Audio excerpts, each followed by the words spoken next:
American ஸ்டைல தான். பிள்ளையை வந்து ஒன்றுமே பண்ண முடியாது, ஒன்றுமே சொல்ல முடியாது. பிள்ளையை விடுங்க, பாஸ்டர் எங்களுக்கே ஒன்றும் சொல்ல முடியாது. விசுவாசி போன வாரம் முழுக்க ஒரு போராட்டம் என்னன்னா, உங்களால தான் சிக்காயிட்டாங்க, என்னன்னா கீழ்படிங்கப்பா. ஸோ இட்ஸ் வெரி ரொம்ப கஷ்டமான ஒரு காரியம். இன்னைக்கு உபதேசம், போதனை, ஆலோசனை சொல்லுங்க. சொன்னதே நல்லா கேட்டுக்கிடுங்க. உங்களுக்கு கேள்வி இருந்தால் கேளுங்க அவர்கிட்ட. அவர் போட்டு கேட்டு ஏதாவது பிச்சு பிடிங்கி நல்லதை வாங்கிட்டு போங்க. சும்மா அப்படியே கம்மன் இருக்காங்க. எப்படி வளர்க்குறது பரவாயில்ல, கேளுங்க. என் வீட்டுக்கார் இப்படி இருக்கிறார், என்ன பண்ணுறது, என் பிள்ளை இப்படி இருக்குது. உங்கள் பிள்ளைன்னு சொல்லணும்னா கூட யாருக்கு பிள்ளைன்னா பரவாயில்ல, கேட்டுக்கொள்ளும் எப்படி வளர்ப்பது. அதை நான் வந்த உடனே இங்கே வந்த உடனே முதல் சவுண்டை பற்றி தான் சொன்னேன். உடனே சொன்னா பார்த்தீங்களா அம்மா எப்பயுமே நல்லது சொல்ல மாட்டாங்க. எனக்கும் அந்த மாதிரி தான் ஆயிடுச்சு. இந்த பிள்ளைய நல்லா கூட்டி வச்சிருப்பாங்க, கிளீனாக வச்சிருப்பாங்க, ஒரு ஓட்டனை என் கண்ணுக்கு தெரியும். ஸோ நான் மாற்றுறது இப்போ பின்னாடி உட்காந்துட்டு இப்போ என்ன சொல்லிட்டேன், என்ன சவுண்ட் எப்படி போனேன், எனக்கு என்ன ஏன்னா டிசிப்ளின் இருக்கணும்னு எதிர்பார்க்கறதுனால ரொம்ப டென்ஷன் ஆயிடும். நமக்கு என்ன ரெண்டு கத்தங்கள் கட்டிட்டு போகுது. ஸோ அப்படி இருக்கவும் முடியாது, இப்படி இருக்கவும் முடியாது. So it's struggle.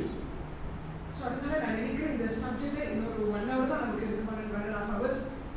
தயவு செய்து அவங்களுக்கு டீச் பண்ணும்போது நல்லா கவனிச்சுக்கிடுங்க. பிள்ளைகளை எப்படி வளர்க்குறது பாருங்க, இந்த வயசுல எப்படி பண்ணணுமா, இந்த வயசுல இப்படி பண்ணணுமா. நாங்கள் எல்லா வயசுல ஒரே மாதிரி தான். சின்ன வயசுல அதே மாதிரி தான். பிராயின் இப்போ கூட அடிச்சு பிச்சுன்னு பார்த்தேன். நல்ல வேலை இவன் அப்பா பிறந்தான், இப்போ என் பேரெல்லாம் அடிச்சேன்னு பாட்டி அப்படின்னுமா. So it's not easy. So எங்களையும் மாற்ற வேண்டியிருக்கு, அவங்களும் மாற்ற வேண்டியிருக்கு. ஸோ நல்ல ஒரு சப்ஜெக்டோட இந்த நாட்களில் நம்ம கொடுத்து வச்சிருக்கிறோம். ஏன்னா என்னுடைய பாத்திரத்தை நான் இப்படி இன்னும் கூட எனக்கு டைம் இருக்கு. 34 வருஷமா இந்த கண்ணீர் விடுகிற கதை கூட இப்போதான் தெரியும். ஸோ நாங்கள் என்னங்க பண்ணேன், எங்களுக்கு ஆர்டர் படிச்சிருக்காரு, அதனால நாங்கள் தொட்டதுக்கெல்லாம் கண்ணீர் வடிக்கிறோம். ஸோ அதை நீங்கள் கண்டுக்கிடக்கூடாது. அதுக்காக வேண்டிய புடம்பிக்கிட்டு இருக்கிறோம் அப்படின்னா நாங்கள் என்ன பண்ணேன், எங்களுக்கு கண்ணீர் சுரப்பிய ஓவரா வச்சிருக்காரு, உங்களுக்கு இல்லை, நாங்கள் என்ன பண்ணேன். ஸோ அதனாலே பிரச்சனை. நான் பாஸ்டரோட நிறைய பிரச்சனை பண்ணுறேன். கண்ணு மனசு கொஞ்சம் கூட அவருக்கு கவலை வேணாமல் கண்ணு பிள்ளை மாதிரி இருப்பார். அதனாலே எனக்கு கோவம் வரும். கடைசி இப்போதானே தெரியுது எனக்கு கூட கண்ணு இருக்கிறதுனால நான்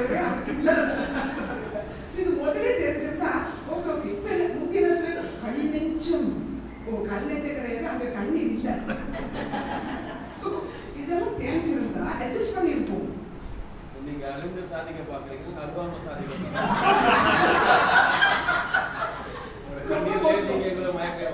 ஜனமே கொண்டு வர பாக்குறீங்க. இப்படி கதை நாங்கள் அழுவோம், வேற என்ன பண்றது தெரியாம அழுவோம். நாங்கள் வந்து இளம் நெஞ்சக்காரர்கள், பூ மாதிரி நாங்க. அடுத்து சொல்லுங்க டிபேட் ஸோ என் பிராயின் கூட சொன்னா மம்மி டைமை கீப் அப் பண்ணுங்க. ஸோ அதனால தயவுசெய்து நான் இது எதுக்கு வந்தேன்னா கொஞ்சம் சிரிச்சு போய் நான் ஆன்சர் கொடுக்குறேன். அவர் கேட்குற கேள்விகள் தெரியுதோ அப்பாவிங்க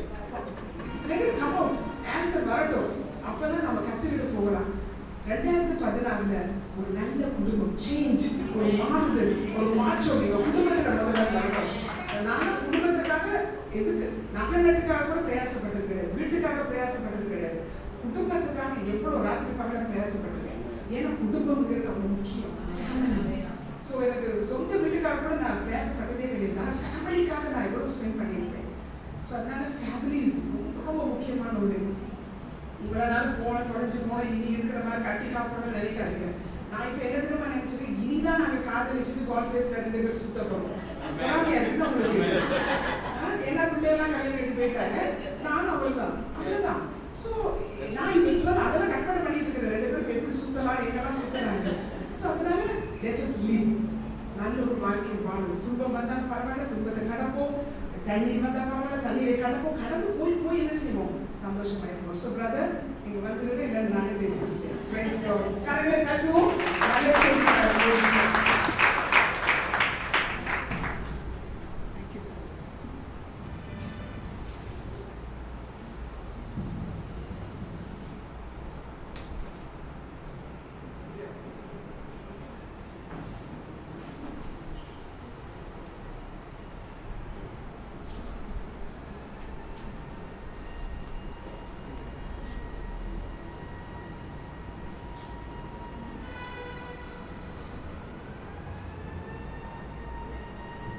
ஹalleluya. நல்ல ரெஸ்ட் எடுத்தீங்களா? இல்லாட்டி சாலமன் கூட இன்னொரு பாட்டு பாட சொல்லுவாரு. ஓகே.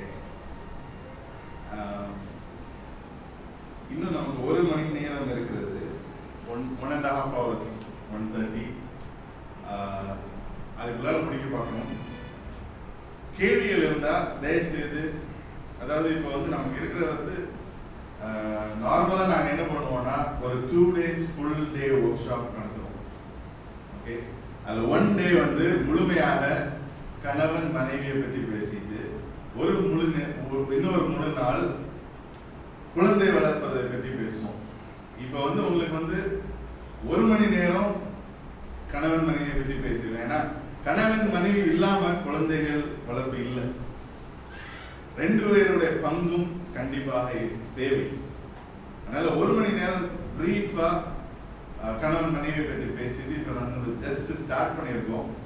இதுல வந்து பேரண்டிங் அப்படின்னு பார்த்தீங்கன்னா, குழந்தை வளர்க்குறது அப்படின்னு பார்த்தீங்கன்னா, எங்க பாஸ்டர் சொன்ன மாதிரி உலக பிரகாரமான ஒரு ஸ்டைல் போயிட்டு இருக்கு, which is otherwise அது சைக்கலாஜிக்கல் ஸ்டைல் ஆஃப் பேரண்டிங். நானும் பண்ணியிருக்கேன், முன்னாடி கோர்சஸ் எல்லாம் நடத்திருக்கேன் பேரண்டிங் எப்படி பண்றது. அப்போ எனக்கு கல்யாணம் ஆகலை. அப்போ முதல் கேள்வி என்ன, உங்களுக்கே கல்யாணம் ஆகல, நீங்க எப்படி எங்களுக்கு அட்வைஸ் கொடுக்கலாம் அப்படின்னு கேட்டாங்க. ரியாலிட்டி 2003. அதாவது குழந்தை வளர்க்கிறதுன்றது ஞானம் தேவை இல்லையா? ஒரு காரியத்திலும் சின்ன சின்ன காரியத்திலும் ஞானம் தேவை. ஞானம் யாருக்கு வருதுன்னா தேவனிடத்துல வருது. ஸோ ஒருவேளை உங்களுக்கு வந்து 2 குழந்தைகள் இருக்கலாம். இதுல ஒரு பெரிய ஸ்ட்ரகிள் இருக்கு. 2 குழந்தைகள் இருந்ததுன்னா ரொம்ப பிரச்சனை எங்கன்னா அவங்க சண்டை போடுறதுல பிரச்சனை, நீங்க வந்து அவங்கள ஒரே மாதிரி ட்ரீட் பண்றதுதான் பிரச்சனை. ஒரு குழந்தையும் அவங்களுக்கு ஒரு தனிப்பட்ட தன்மை இருக்கிறது. அதாவது எங்க வீட்டுல வந்து நாங்க 4 குழந்தைங்க. எனக்கு வந்து வாங்கி கொடுத்தது வந்து பழைய காலத்து ஆர்கன் தெரியுமா? அப்படி பெடல் பண்ணி அப்படி போட்டாதான் சவுண்ட் வரும். அந்த மாதிரி ஒரு ஆர்கன் எனக்கு அது பிடிக்காது. ஆனாலும் நான் படிச்சுட்டேன். ஒரு 2-3 வருஷம் போய் கஷ்டப்பட்டு, ஏன்னா எனக்கு டீச்சர் தான், ஸ்கூல் டீச்சர் தான் ஆர்கன் படிச்சு கொடுக்குறவங்க. இங்க போகலன்னா அங்க பிரச்சனை பண்ணுவாங்க, அங்க போகலன்னா இங்க பிரச்சனை பண்ணுவாங்க. அதுவும் இல்லாம வீட்டுல சொல்லி கொடுத்துருவாங்க கீபோர்ட் கிளாஸுக்கு வரல அப்படின்னு. அதுக்காகவே ஒரு 2-3 வருஷம் போயிட்டேன். அண்ணனுக்கு வந்து கிட்டார் வாங்கி கொடுத்தாங்க. சரியா? தப்பு சொல்லல, ஆனா நீங்க வந்து அதை பகிர்ந்து தெரிஞ்சுக்கொள்ளணும். கிட்டார் வாங்கி கொடுத்து அண்ணன் வந்து கிட்டார் படிச்சா, நான் படிக்க முடியலையே, இன்ட்ரெஸ்ட் இல்லையா, எதுவும் தெரியல. இது வரைக்கும் நான் கேட்கல ஏன் படிக்கலன்னு. ஆனா இப்போ வந்து நான் அவனுக்கு படிச்சு கொடுத்துட்டேன் ஒரு வழியா.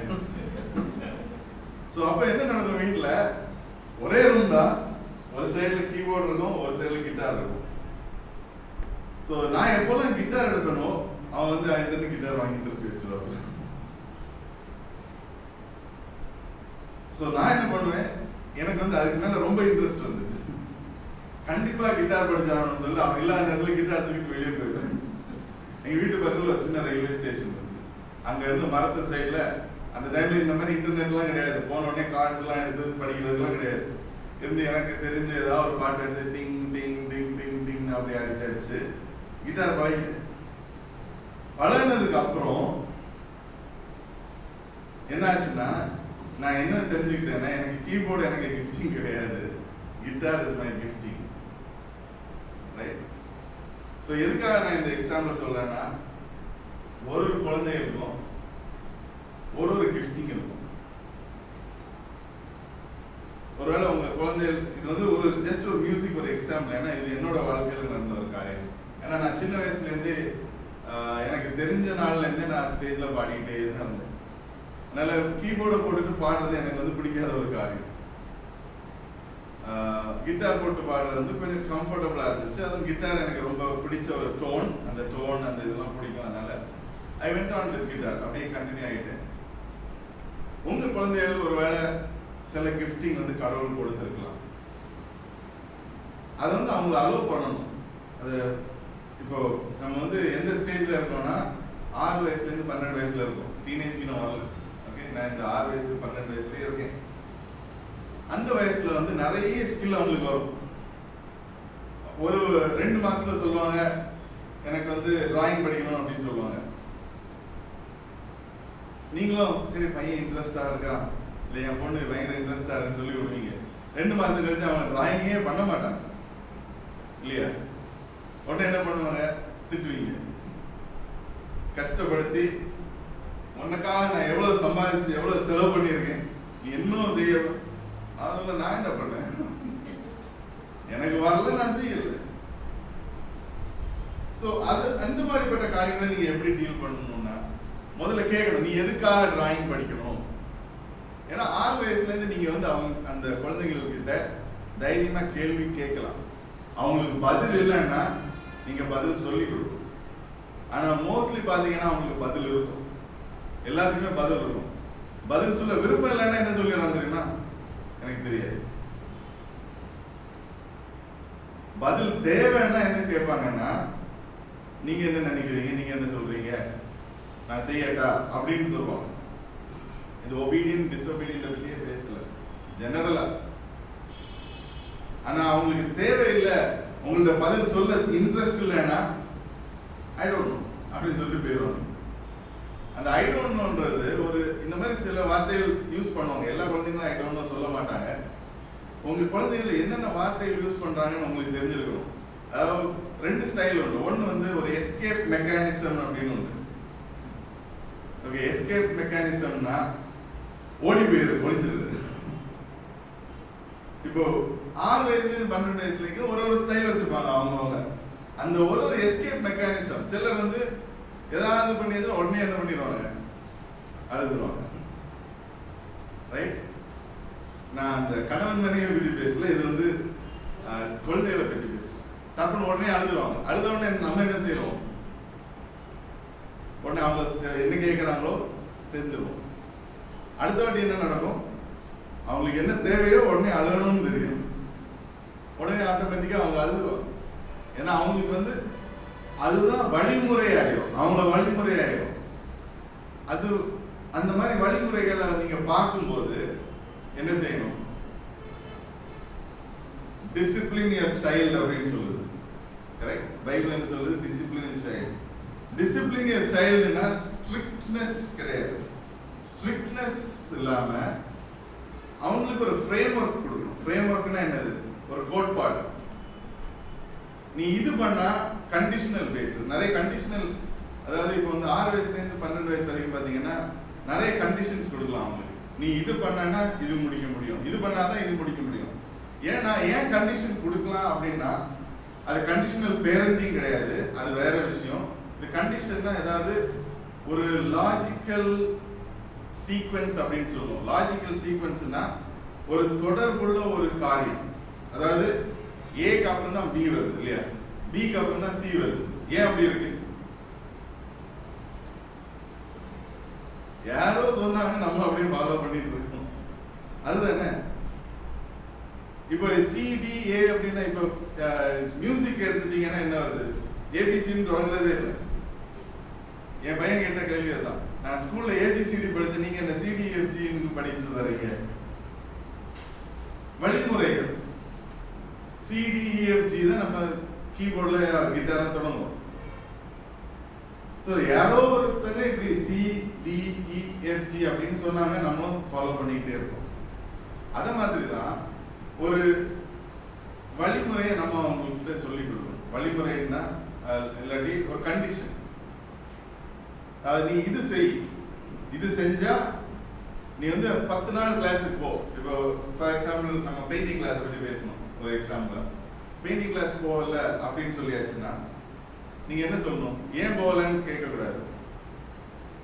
உனக்கு அதுல என்ன பிடிச்சிருக்கு, என்ன பிடிக்கலன்னு கேட்கணும். ஏன் போகலன்னு கேட்டா ஃபர்ஸ்ட் உடனே என்ன ஆகும்? எஸ்கேப் மெக்கானிசம் தான் போகும். ஏன் போகல நீங்க கேட்கிற கேள்வியே தப்பான கேள்வி. தப்பான கேள்விக்கு என்ன கரெக்ட் ஆன்சர் கிடைக்குமா? தப்பான கேள்விக்கு தப்பான ஆன்சர் தான் கிடைக்கும். ஸோ நீங்க கேள்வி வழிகளை மாற்றணும். கேள்வி ஏன்னா நீங்க இதுவரைக்கும் கேட்ட கேள்விகள் ஒரு ஸ்டைலா இருக்கலாம். அந்த அதுக்கு தான் நான் ஃபர்ஸ்ட் என்ன சொன்னேன், ஃபேமிலினா டைம், தேவை. நீ போகலையா, போனாலும் சரி போகாட்டாலும் சரி எனக்கு கவலை இல்லை அப்படின்னு சொல்லிட்டு போறதை விட உனக்கு அதுல என்ன பிடிச்சிருக்கு, முதல்ல தொடங்கும் போது நீ என்ன நினைச்ச, தொடங்கினதுக்கு அப்புறம் நீ என்ன நினைக்கிற.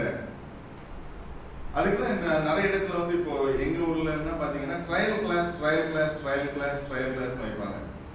ஸோ ட்ரையல் கிளாஸ் கூட்டிட்டு போறது நல்ல விஷயம். ஏன்னா கம்மியாக தான் காசு செலவாகும், நம்பர் 1. செகண்ட், உங்களுக்கும் தெரியும் அந்த உங்க குழந்தைக்கு இந்த இது நல்லா வருதா, இது இன்ட்ரெஸ்ட் இருக்கா, எது இன்ட்ரெஸ்ட் இருக்குன்னு தெரியும். அது எல்லாத்துலயும் நீங்க விடணும். அப்பதான் உங்களுக்கு நமக்கு தெரியாது அவங்களுக்கு எதுல இன்ட்ரெஸ்ட் இருக்கு, எதுல கிஃப்ட் இருக்குன்னு தெரியாது. இப்போ எனக்கு ஒரு எக்ஸாம்பிள், எனக்கு வந்து சின்னதுலேயே வந்து கராத்தே படிக்கணும்னு ரொம்ப ஆசை. ஆனா எங்க வீட்டுல வந்து விடவே இல்லை.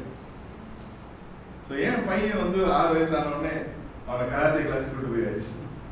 ட்ரையல் கிளாஸ்லாம் புக் பண்ணி ரொம்ப சீரியஸா சாட்டர்டே 7 மணிக்கு கராத்தே கிளாஸ் கூட்டு போனேன். அவன் வந்து அந்த கராத்தே கிளாஸ் உள்ள வந்த உடனே பயந்துட்டான். பயந்துட்டு எனக்கு இது வேண்டாம் அப்படின்னு சொல்லிட்டு மூவ் ஆயிட்டான். ஸோ திருப்பி வீட்டுக்கு வந்துட்டோம். இதுக்கு இந்த மாதிரி எக்ஸாம்பிள் சொல்றேன். சில வேளை நம்மளும் இந்த மாதிரி செய்ய சான்சஸ் இருக்கு. நம்ம ஆசைகள் வேற, குழந்தைகளுடைய ஆசைகள் வேற. நம்ம நினைக்கிறத குழந்தைகள் வழியா செய்யணும்னு நினைக்க கூடாது. ஏமே 6 வயசுல இருந்து 12 வயசு இது ரொம்ப முக்கியமான ஒரு வயசு. நீங்க கேட்கிற கேள்விகளை மாத்தி கேளுங்க. அதாவது இப்போ சில குழந்தைகளுக்கு வந்து அவங்களுக்கே ஆன்சர் தெரியும். இப்போ வந்து இன்டர்நெட் இருக்கு, நிறைய டிவி சேனல்ஸ். அதாவது டிவி சேனல்ஸ்னா மூவியை பற்றி பேசல, நான் மூவி பார்க்கக்கூடாது பார்க்கலாமா என்று சொல்றது இல்லைங்க. It is up to your decisions. அதை இன்ஃப்ளூயன்ஸ் பண்றது எப்படின்னு பேசுவோம் லேட்டர். அதாவது நேட் ஜியோ வைல்ட் அந்த மாதிரி இது காட்டில் நடக்கக்கூடிய காரியங்கள், அது டிஸ்கவரி சேனல் எல்லாருக்கும் தெரியும் தானே. அந்த மாதிரி நிறைய யூஸ்ஃபுல் சேனல்ஸ் இருக்குது அந்த ஏஜ் குரூப்புக்கு. அப்போ நமக்கு வந்து இன்னைக்கு வந்து கேட்குற கேள்விக்கெல்லாம் நமக்கு பதில் கிடையாது. இன்டர்நெட் யூஸ் பண்ண சொல்லி கொடுத்தீங்கன்னா அவங்க வந்து சர்ச் பண்ணுவாங்க.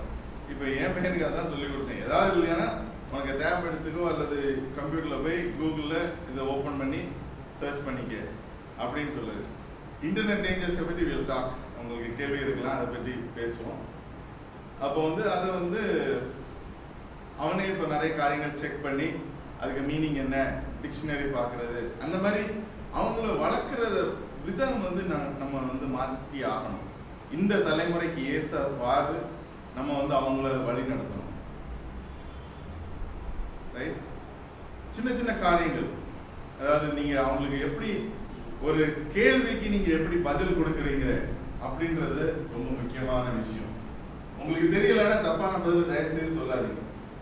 ஏன்னா என்ன ஆகும்னா அடுத்து ஸ்கூலுக்கு போவாங்க. ஸ்கூலுக்கு போனோடனே எங்க அப்பா இப்படித்தானே சொன்னாரு அப்படின்னு சொல்லுவாங்க. அவங்க என்ன செய்வாங்க, இவங்களை ஏளனம் பண்ணுவாங்க. கரெக்ட்?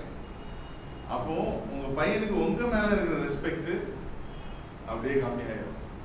அப்புறம் கொஞ்ச நாள் கழிச்சு உங்களுக்கு ஒன்றும் தெரியாதுப்பா, அன்னைக்கே அந்த இதுக்கு தப்பா தானே சொன்னீங்க அப்படின்னு சொல்லிடுவாங்க. ரைட்? ஸோ இது வந்து நடக்கக்கூடிய ஒரு சாத்தியமான ஒரு காரியம். அதனால தப்பான உங்களுக்கு ஒரு வாட்டி நீங்க செக் பண்ணி வேணா சொல்லிக்கோங்க. ஆன்லைன்ல போயோ ஏதோ டிக்ஷனரியை பார்த்து செக் பண்ணி தெரியலன்னா எனக்கு தெரியல நான் செக் பண்ணி சொல்றேன். ஆனா சொன்னீங்கன்னா அதை வந்து கமிட்மெண்ட்டை விட்டுறாதீங்க. செகண்ட், டாக்கிங் அபவுட், நம்ம இப்போ வந்து எஃபிஷியன்ஸ் 6:1-3 சொல்லியிருக்கோம். ஒபீடியன்ஸ், டிபோசிட்ஸ், இந்த 4 வார்த்தைகள். அதுக்குள்ளாடி அடங்கின இன்னொரு காரியம் வந்து கமிட்மெண்ட். ஆனரிங் யுவர் பேரண்ட்ஸ்னா ஆனர் வந்து ஒரு சைடு கிடையாது. You will be honored only when you are giving honor to the other person. ஆனர்ன்றது 2 கை சேர்ந்து அடிக்கிற ஒரு கிளாப்னா எப்படி பண்ணுவீங்க? ஒரு கை வச்சு அடிப்பீங்களா? இல்ல 2 கை வச்சு தான் அடிப்பீங்க. Honoring comes both ways.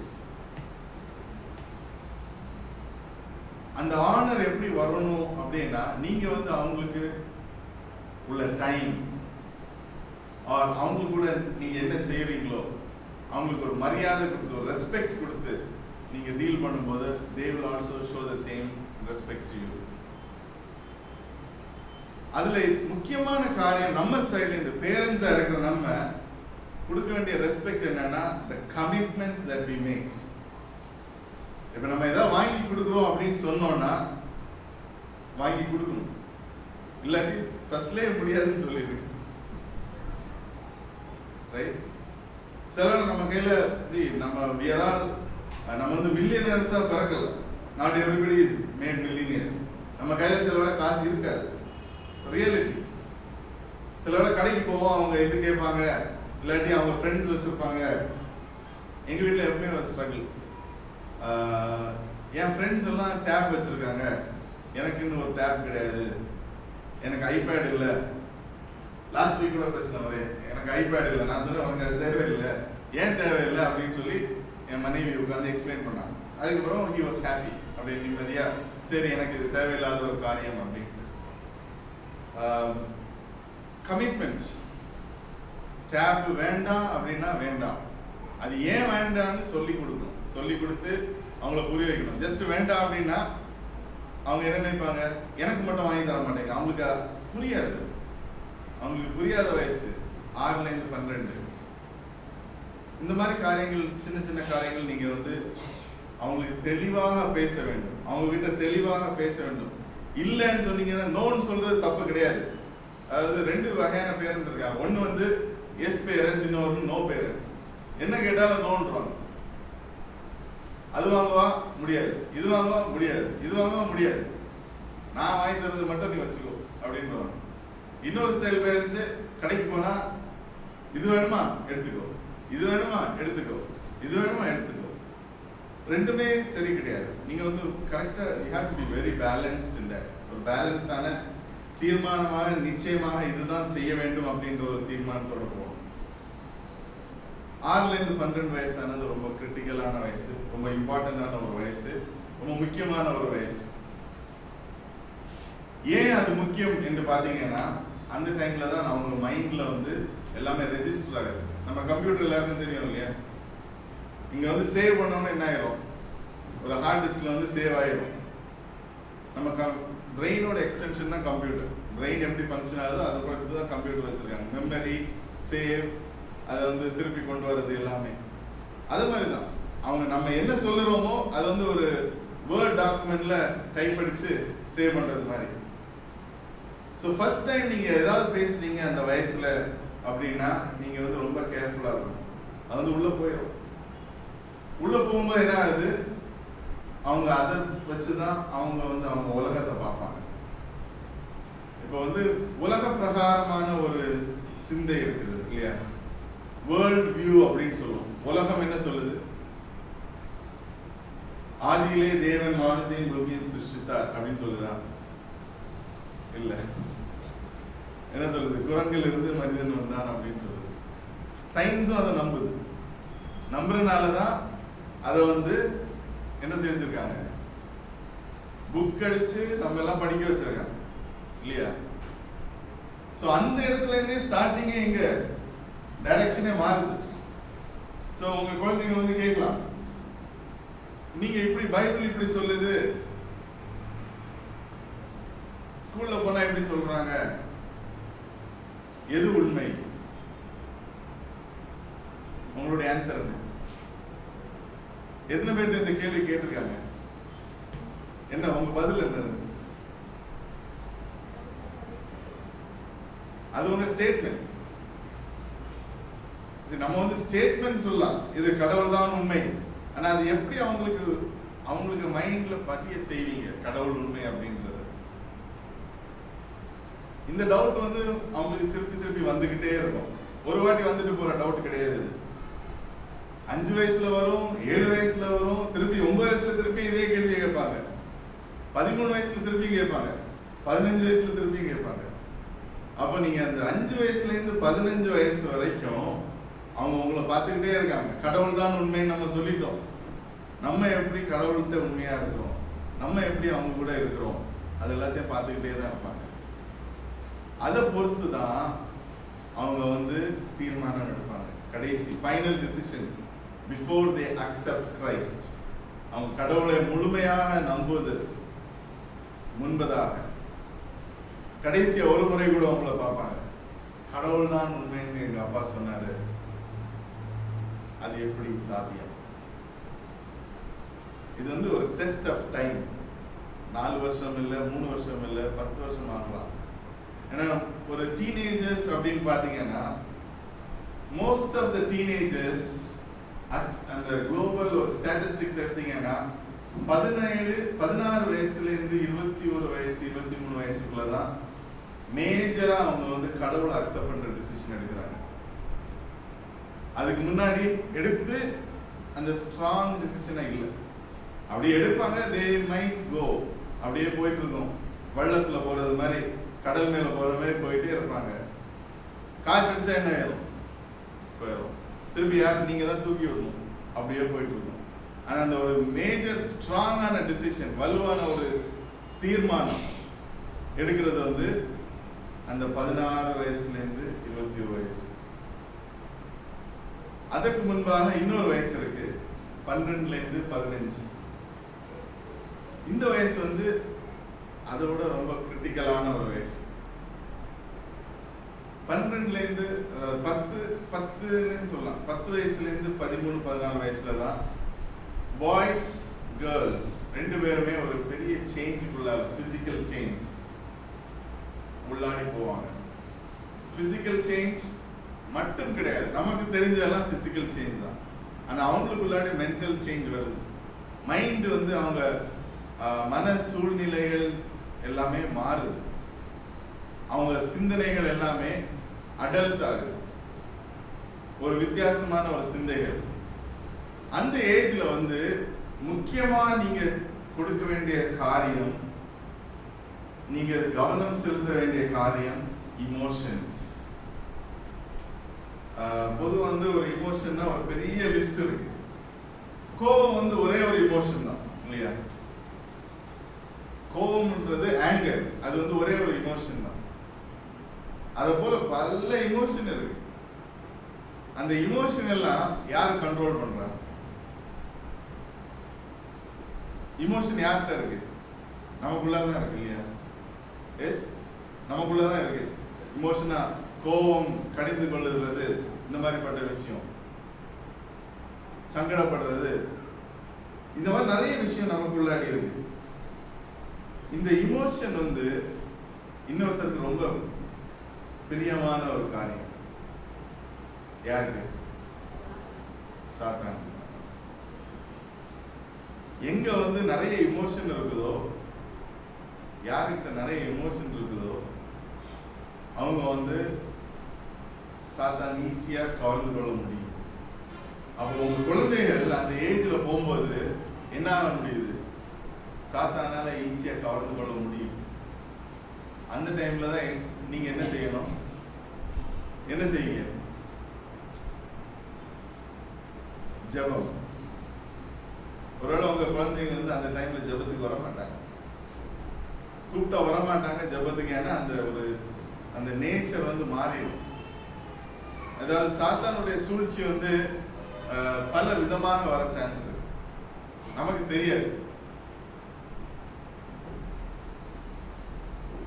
எப்படி எங்க வருது என்று நமக்கு தெரியவே தெரியாது. ஆனால் இந்த வயசுல இருந்து நீங்க வந்து ரொம்ப குறிப்பிட்டு பார்க்க வேண்டிய விஷயம் ஒரு இமோஷன். இப்ப எங்க ரீசெண்டா ஒரு சர்வே நடந்துச்சு. இந்தியா அகைன், ஏன் இந்தியா பேர் நிறைய வாட்டி வருதுன்னு கேட்டீங்கன்னா, 100% யூத் அப்படின்னு எடுத்துட்டீங்கன்னா இந்தியா 50% யூத் உலகத்துல. அதுதான் இன்னைக்குள்ள ஸ்டாட்டிஸ்டிக்ஸ்.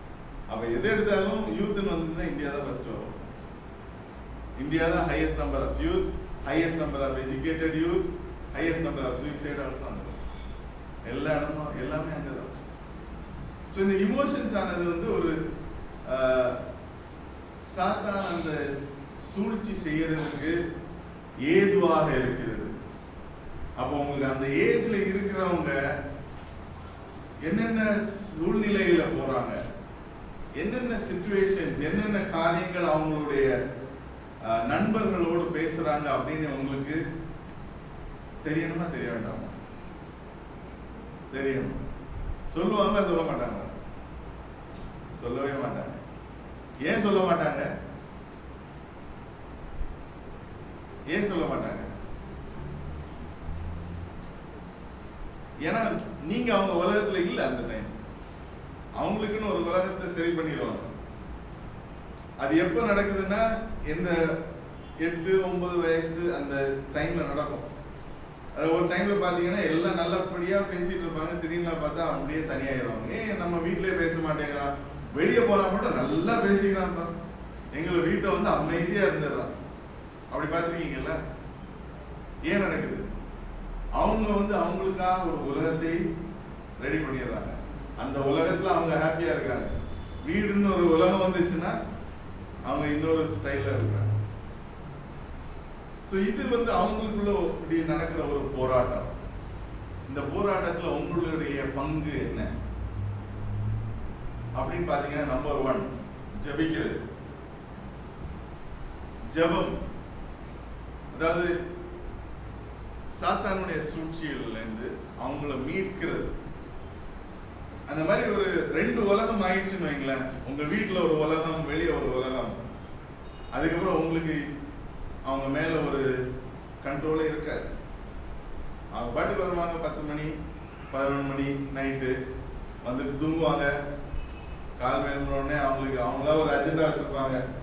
சனிக்கிழமையா மார்னிங் இத்தனை மணிக்கு இது பண்ணணும், ஃபேமிலி டைமா அப்படின்னா என்ன அப்படின்னு கேட்பாங்க. ஸோ இதுதான் நம்ம வந்து சின்ன வயசுல இருந்தே அவங்கள, அதான் பைபிள் என்ன சொல்லுது, ட்ரெயின் யுவர் சில்ட்ரன். ட்ரெயின்னா என்னது? ட்ரெயின்னா அவங்க மனசுல என்ன, நீளமா இருக்கா? எவ்வளவு நீளம் இருக்கு?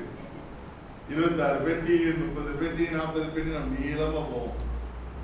ட்ரைனிங் அப்படின்னு சொல்றது ஒரு நாள் நடக்கிறது மாதிரி இல்லை. ரெகுலரா கண்டினியூஸா ஒரு நாள் விட்டு ஒரு நாள் நடத்த வேண்டிய ஒரு காரியம்.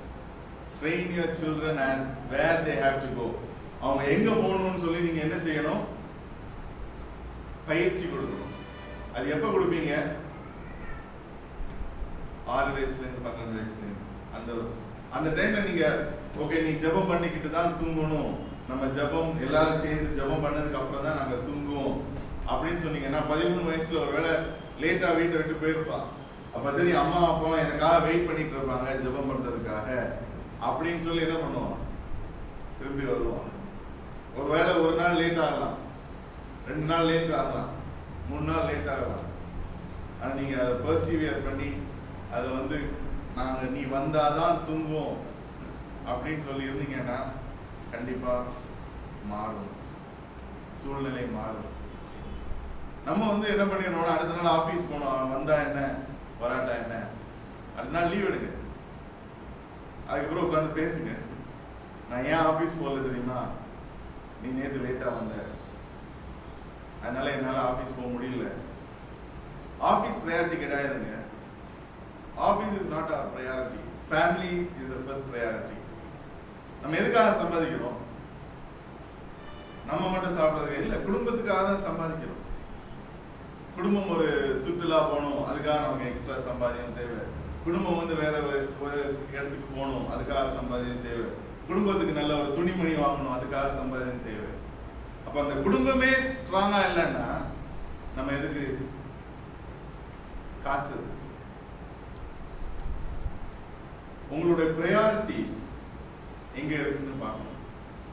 உங்க குழந்தை லேட்டா வரான்னா, ஒரு டீனேஜ் பாய் டீனேஜ் கேர்ள் லேட்டா வராங்களா, உட்காருங்க, உட்கார்ந்து பேசுங்க, காலங்க அடுத்த நாள் காலங்க உட்காருங்க, லீவ் போடுங்க, ஹாஃப் டே, தப்பு இல்லை. எதுக்கோ லீவ் போடுறோம், ஒரு கல்யாணம் போறதுக்கு லீவ் போடுறோம், ஏதோ ஒன்று பண்றதுக்கு லீவ் போடுறோம். உங்க குழந்தைக்காக ஒரு ஹாஃப் டே போடக்கூடாதா? 2 வாட்டி அந்த மாதிரி செய்யுங்க, ஆட்டோமேட்டிக்கா அவங்களுக்கு தெரியும். ஏன்னா அவங்க என்ன செய்யறாங்க, as I said, நீங்க வந்து அவங்கள வந்து ஆனர் பண்றீங்க. மகனே மகளே, உன்னை விட எனக்கு வேற எதுவுமே பெருசு கிடையாது அப்படின்னு நீங்க சொல்றீங்க அவங்க கிட்ட, அந்த டைமை கொடுக்கறதுனால.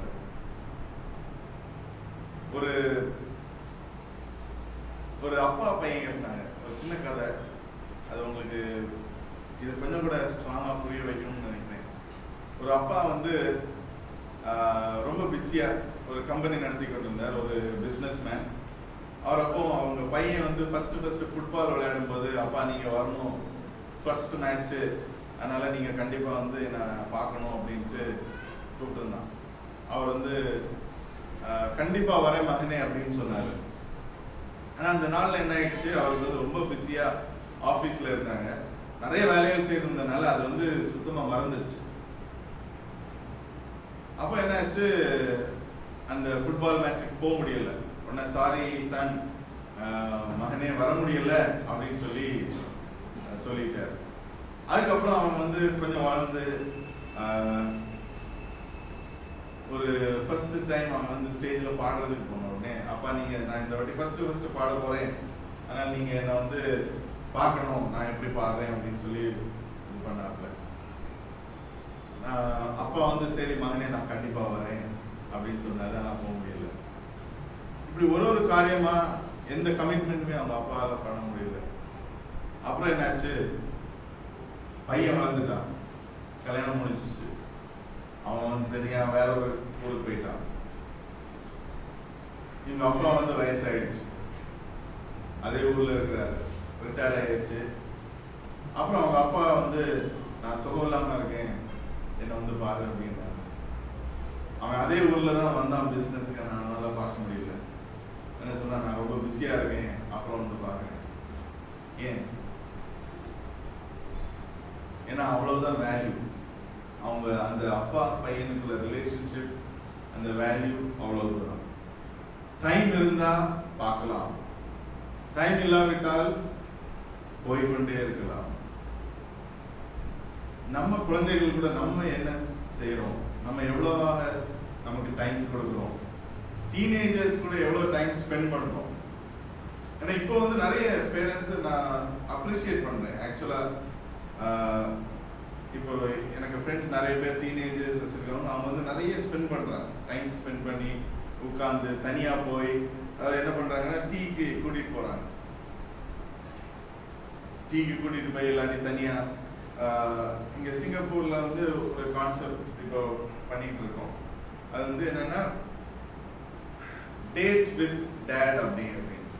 டேட் வித் டேட்னா அந்த teenage daughter and the father, அதாவது டீனேஜ் பொண்ணும் அவங்க அப்பாவும் சேர்ந்து ஒரு நாள் கூப்பிட்டு அவங்கள வந்து அப்பா கிட்ட வந்து அப்பா நீங்க எவ்வளவு எனக்காக செஞ்சிருக்கீங்க அப்படின்னு சொல்லி ஒரு லெட்டர் எழுதி அப்பா கிட்ட கொடுத்து, அப்பா வந்து அவங்க மகளை பற்றி ஒரு நல்ல காரியம் எழுதி கொடுத்து, அது மாதிரி அம்மா பையன் அந்த மாதிரி ஒரு ரிலேஷன்ஷிப் பில்ட் பண்றதுக்காக ஒரு சில காரியங்கள் செஞ்சு கொண்டு இருக்கோம். அதே மாதிரி அப்பா கூட அப்பா அம்மா வந்து நிறைய ரொம்ப பிஸியா இருப்பாங்க அப்படின்னு சொல்லி அவங்களுக்கு ஸ்பெஷலா ஒரு tea time, special tea time with their children only, அந்த மாதிரி சிலர் செய்து கொண்டிருக்கிறாங்க.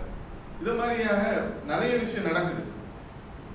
அந்த டீனேஜ் வரும்போது முக்கியமாக செய்ய வேண்டியது உங்களுடைய சமயம், உங்களுடைய டைம். இப்போ நீங்க உங்க குழந்தை ஒரு வேளை 6 வயசு 7 வயசு இருக்குன்னா இப்பவே யோசிச்சு வச்சுக்கோங்க, அடுத்த ஒரு 5 வருஷத்துல நான் வந்து இந்த இதெல்லாம் கட் பண்ணணும், இந்த ஆக்டிவிட்டிஸ் கட் பண்ணாதான் எனக்கு டைம் வரும், ஃபேமிலி டைம். ஒரு நாள், ஒரு வாரத்துல ஒரு நாள் ஃபேமிலி டைம் அப்படின்னு ஃபிக்ஸ் பண்ணி வச்சிருங்க. ஃபிக்ஸ் பண்ணீங்கன்னா அதுல என்ன வந்தாலும் சரி, யார் கூப்பிட்டாலும் சரி, சே நோ. இப்போ எங்க ஃபேமிலி டைம் வந்து சாட்டர்டே மார்னிங் அப்படின்னு ஃபிக்ஸ் பண்ணி வச்சிருந்தோம். சாட்டர்டே மார்னிங், அப்புறம் எனக்கும் பையனுக்கும் உள்ள டைம் வந்து சாட்டர்டே மத்தியானம். ஸோ சாட்டர்டே மத்தியானம் வந்து எனக்கும் பையனுக்குன்னா என் ஒய்ஃப் வேலைக்கு போயிடுவாங்க, அப்போ நான் தான் பார்த்தா ஆகணும். So I made it sure that எனக்கு வேறு ஆப்ஷன்ஸ் இருக்குது. ஒரு மெய்ட் வைக்கலாம், அந்த மாதிரி வைக்கலாம், இல்லாட்டி வேற எங்கேயா கொண்டு விடலாம், ஃப்ரெண்ட்ஸ் இருக்காங்க, அண்ணன் இருக்காங்க. ஆனால் என்னோட டிசிஷன் என்ன, இந்த டைமை வந்து நான் அவனோட செலவழிக்கணும் அப்படின்னு சொல்லி டிசைட் பண்ணி we decided, நானும் என் ஒய்ஃபும் சேர்ந்து டிசைட் பண்ணோம், வேண்டாம் மெய்ட் வேண்டாம், வேற எங்கேயும் விட வேண்டாம். அந்த ஒரு நிமித்தமாக வந்து நல்ல ஒரு ரிலேஷன்ஷிப், அதாவது என்ன செஞ்சாலும் நான் அவனை கூட்டிகிட்டு போகிறது, வெளியே கூட்டிட்டு போய் சும்மா கொஞ்சம் நேரம் உட்காந்து பேசுறது. ஏன்னா குழந்தைகளுக்கு வந்து எப்பவுமே நிறைய பேசணும் அப்படின்னு தோணும். அந்த பேசுறத நம்ம கட் பண்ணிட்டோம்னா அதுக்கப்புறம் பேசவே மாட்டாங்க. பேசும்போது அலோவ் பண்ணணும். சரி, என்ன பண்ண, ஸ்கூல்ல என்ன பண்ண, இங்க என்ன நடந்துச்சு, அங்க என்ன நடந்துச்சு, அதாவது கேள்வி கேட்க கூடாது. புரியுதா? கேள்வி கேட்காதீங்க. என்ன பண்ண, அங்க என்ன பண்ண, அவங்கள பேச வைக்கணும். அது ரெண்டுக்கும் வித்தியாசம் இருக்கு. நீங்க வந்து உங்க குழந்தை வந்து ஒரு டீனேஜ் பையன் வந்து இன்னைக்கு காலேஜ் எப்படிப்பா இருந்துச்சு அப்படின்னு கேட்டா ஓகே, அதோட முடிஞ்சிச்சு. வந்த உடனே கேட்காதீங்க கேள்வி. உட்கார வச்சு நல்லா இது பண்ணி கேள்வி கேட்கிற விதமே வேற. டைரக்டா கேள்வி கேட்காதீங்க. டைரக்ட் क्वेश्चंसக்கு ஆன்சரே வராது டீனேஜர்ஸ்ல. இன்டைரக்டா கேளுங்க. அடுத்த வாரம் என்ன பிளான் அப்படின்னு கேட்டீங்கன்னா அடுத்த வாரம் ஒரு பிளானும் இல்லை அப்படின்னு. அப்ப நம்ம இந்த மாதிரி ஏதாவது ஃபிக்ஸ் பண்ணலாமா, டைம் இங்க போகலாமா அங்க போகலாமான்னு கேட்டாங்க. அதுக்கப்புறம் கேள்வி தரோம், இல்லை இல்லை எனக்கு அங்க போகணும் இங்க போகணும். அந்த மாதிரி ஒரு ஃபோக்கஸ்டா நீங்க கேட்கும்போது அவங்களும் பதில் சொல்லுவாங்க. இன்னொன்று, டீனேஜர்ஸை பார்த்தீங்கன்னா நம்ம நினைக்கிறோம் டீனேஜர்ஸ் வந்து அப்படியே அவங்களாவே தானாலே மாறிடுறாங்க. இல்லை, அவங்களோட வயசு அப்படி, அவங்களுடைய இன்ஃப்ளூயன்ஸ் அப்படி, அவங்க போகிற சூழ்நிலைகள் அப்படி, அவங்கள சுற்றி இருக்கிற ஃப்ரெண்ட்ஸ், அப்புறம் அவங்களுடைய நண்பர்கள், அவங்களுடைய செய்கிற காரியங்கள் அப்படி. அந்த மாதிரியாக இருக்கிறபடியால் நம்ம முதல் காரியமாக என்ன செய்ய வேண்டும்னா அவங்களுடைய ஃப்ரெண்ட்ஸ் யாரு அப்படின்னு நமக்கு தெரிஞ்சிருக்கணும். எங்க போறாங்க, எங்க வர்றாங்க, அதெல்லாம் எப்படி தெரியணும்னா அவங்களோட நீங்க சொன்ன மாதிரி யூகேல வந்து ஸ்பை விட்டுருவாங்க. ஹஸ்பண்ட் என்ன பண்றாரு, யூகே மட்டும் இல்ல யூஎஸ்லயும் ஹஸ்பண்ட் வந்து எதாவது பண்ணாருன்னா உடனே அங்க வந்து மேரேஜுக்கு முன்னாடியே ப்ரீ நப்ஷியல் அக்ரிமெண்ட் அப்படின்னு ஒன்று உண்டு. அதாவது 2 வருஷத்துக்கு முன்னாடி பிரிஞ்சிட்டீங்கன்னா இவ்வளவு காம்பன்சேஷன், 5 வருஷத்துக்கு அப்புறம் பிரிஞ்சா இவ்வளவு காம்பன்சேஷன் அப்படின்னு சொல்லி வச்சிருவாங்க. அதனால என்ன ஆகுது, அடுத்த ஒரு ஏஜென்சியே ஃபார்ம் ஆயிடுச்சு. எதுக்கு? பிரிக்கிறதுக்கு ஏஜென்சி. ஸோ இப்போ என்ன நடக்குது, இப்போ யூகேல ஒரு கேஸ், எல்லாருக்கும் தெரிஞ்ச ஒரு கேஸ். ஒரு இந்தியன் ஃபேமிலி குழந்தைய வந்து பிரிச்சுட்டாங்க. ஏன்னா 2 பேரும் அவங்க சண்டை போட்டாங்களாம். அவங்க வந்து ஏதோ பிரச்சனை இருந்துச்சா வீட்டில், அதனால குழந்தைய பிரிச்சு என்ன சொல்லிட்டாங்க, சோசியல் வெல்ஃபேர் ஆர்கனைசேஷனுக்கு அனுப்பிட்டாங்க. கவர்மெண்ட் வந்து நிறைய பண்ணுது, இங்க இல்ல வேற வெளிய நாடுகள்ல நிறைய காரியங்கள் பண்ணிட்டு இருக்காங்க. ஆனா கடவுள் நம்ம கிட்ட என்ன சொல்றாரு, கடவுள் வந்து என்ன சொல்றாரு, train your children, train your children. Teenage வயசுல ட்ரெயின் பண்ணியே தான் ஆகணும். அவங்களோட இன்ஃப்ளூயன்ஸ், அவங்களோட சூழ்நிலைகள் வேற மாதிரியாக போகிறது. உலக பிரகாரமாக நீங்க அந்த வயசுல இப்போ இருந்தீங்கன்னா என்ன பண்ணுவீங்க, அதுதான் அவங்க பண்றாங்க. ஏன்னா அவங்களுக்கு உலக பிரகாரமான இன்ஃப்ளூயன்ஸ் ரொம்ப கூடுதலா இருக்கும். அதுக்காக தான் உங்க டைம் அவங்களோட செலவழிக்க வேண்டும். குடும்பத்துக்காக ஒரு டைம் வைக்கணும். 2 வாரத்துக்கு ஒரு வாட்டி குடும்பமாக சேர்ந்து ஏதாவது செய்யறது மாதிரி பிளான் பண்ணணும். குடும்பம் உங்களுடைய கையில், ஹஸ்பண்ட் வைஃப் உங்களுடைய கையில். ஹல்லேலூயா. இந்த ஒரு டீனேஜ் வரும்போது சாத்தானுடைய சூழ்ச்சி எங்க இருக்கிறதுன்றது உங்களுக்கு தெரிஞ்சிருக்கணும். நான் ஜெனரலா அப்படியே பெருசா ஒரு இமோஷன் அப்படின்னு தான் சொன்னேனே தவிர அதுல எந்த விதமாக உங்களுடைய இன்ஃப்ளூயன்ஸ் இருக்குன்னு பார்க்கணும். அது இப்போ உங்களுக்கு உங்களுடைய குழந்தைகளை பற்றி உங்களை விட வேற யாருக்குமே தெரியாது. அதாவது கொஞ்சம் ஸ்ட்ராங்கா ஒரு நல்ல காரியங்கள் இருக்கும், கொஞ்சம் காரியங்கள் கெட்ட காரியங்களும் இருக்கும்.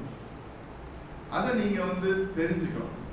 தெரிஞ்சு அதற்காக ஜெபம் செய்ய வேண்டும். சில காரியங்கள் நல்ல காரியங்கள் இருக்கும், அதுக்காக தேவனை துதிக்கவும் மற்ற காரியங்களுக்காக ஜெபம் செய்ய வேண்டும். இப்போ இன்டர்நெட் இருக்கு, இன்டர்நெட், போன் எல்லாமே இருக்கு. என்ன செய்யுது அது? இதுக்கு வந்து டீனேஜர்ஸை பொறுத்த வரைக்கும் this is the dangerous weapon. எனக்கு கையில் இருக்கிறதுல ஒரு மோசமான ஒரு